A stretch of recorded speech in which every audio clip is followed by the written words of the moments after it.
Okay, guys, so we're looking at GBP JPY, a trade we took on the 26th of June, 2023. So yeah, I'm using this to show how to trade trends, how to trade with the trending market, and how to use the supply and demand zones as well. So in this trade, we saw an uptrend. What we had on the chart was an uptrending market. So starting from the daily, so we can have a solid multi-time frame analysis. We start from the daily. So on the daily chart, we can see that the market is in an uptrend. We have an uptrending market here from the daily chart. We move to the 4 hour, and on the 4 hour, we equally have an uptrending market. The market is trending to the upside, right? Yeah, so let's draw our levels. We can see some levels at this point. So a resistance zone was created in this area around 182024. Around that area, we have resistance created around just 182.00 basically. So from that point, we can see rejections to the sell side in the overall uptrend, but market breaks the resistance zone and creates a range around this area. But overall, we have a resistance area that was retested twice at this point around 182.350, 182.350, there about 182. Okay, yeah, these points.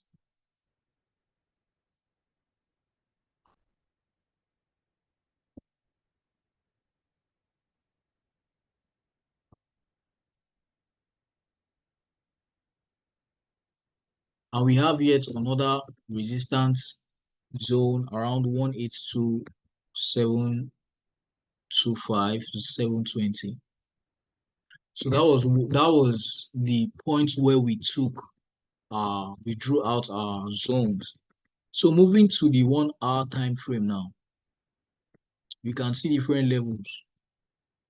We can see the levels more clearly, much more clear than the higher time frame. On the 1 hour chart, we can see how the markets broke the resistance zone to create higher highs and higher lows, higher highs and higher lows. So this is the topmost high, and the market rejected to the downside into that resistance area, into the resistance area that we have marked out. So price ranges within the two resistance areas we marked out earlier and starts rallying to the upside. So we can see this top, we can see this top, and we can see this top, right? Before the market broke to the downside, it was forming an uptrend.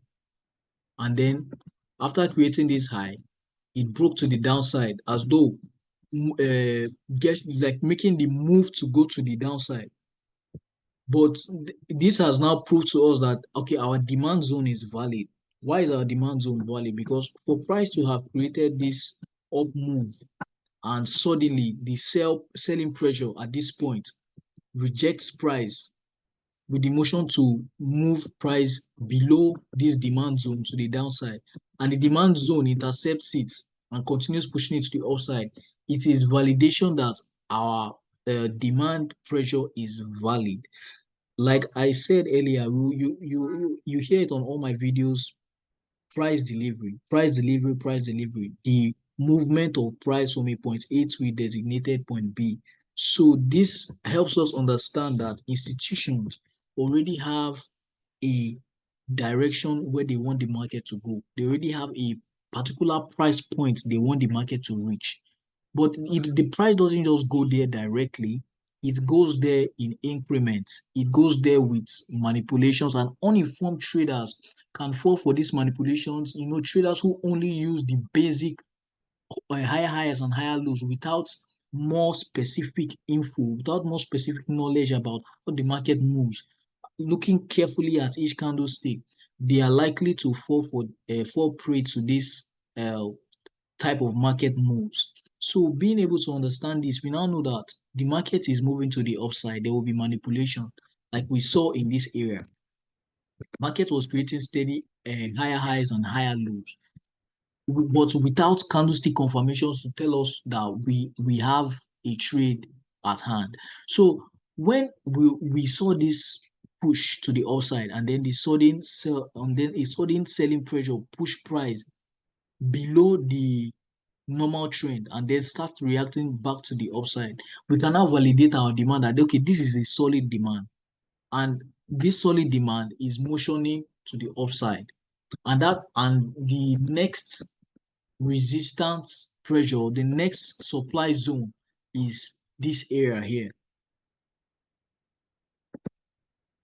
So the market is moving to this 183 700 area. That is where we're looking to take our entries.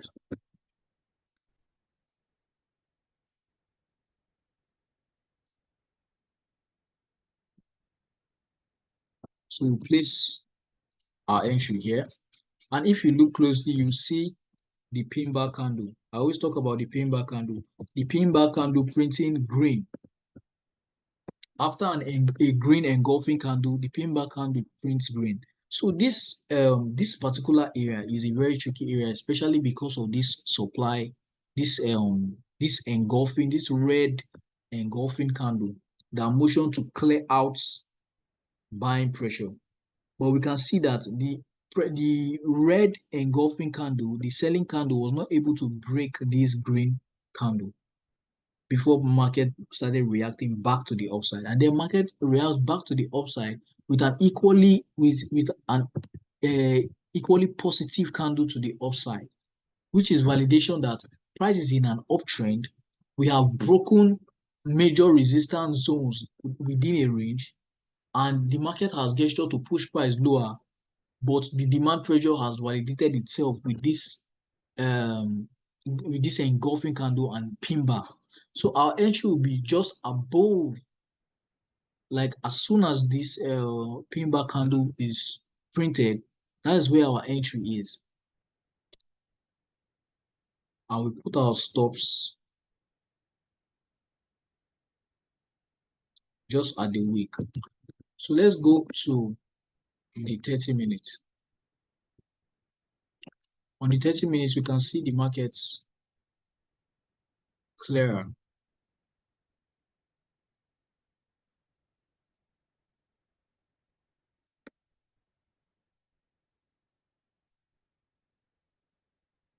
So in the 30 minutes, you can see that this candle printed and then an engulfing candle, right? This candle printed green. It has engulfing features, but here's the thing. It comes with a wick. So we can call this a pin bar. And a pin bar is a reversal candle. So it comes all the way down. Oh no, this is a hanging man candle, right? Because it's a reversal candle to the upside, but it has an engulfing feature. So when the selling pressure takes price to the downside and price starts rallying back to the upside, we now have our pin bar that is pushing price higher. So that is where we'll take our entry from, and we play price.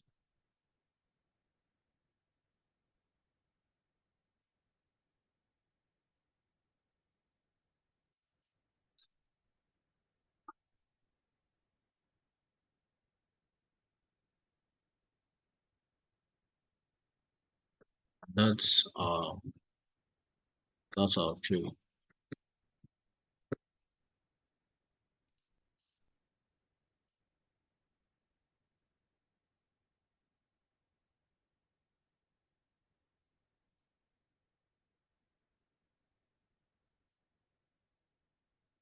So we'll go over this with a series of other videos that give information about how to take trades, making use of the overall trend, and making use of the resistance and support zones or the supply and demand zones.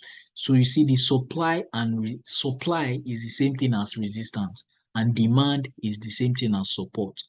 It's just that with support, with demand, we're talking about more specific details.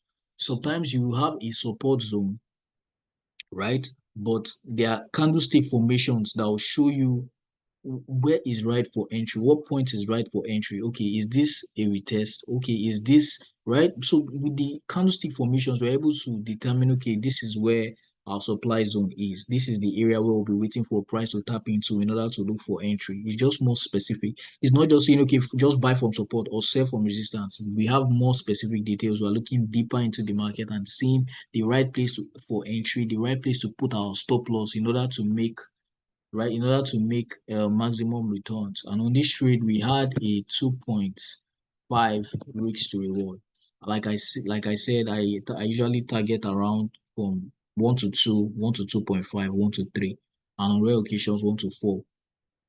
As long as I'm able to put my stops in the right place and put my take profits in the right place, I don't have any issue with placing my trade. As long as I can get up to uh 2% back of what that's as long as I can get 2 times my risk, then I don't have a problem with that trade, right? So let's move on to the next one.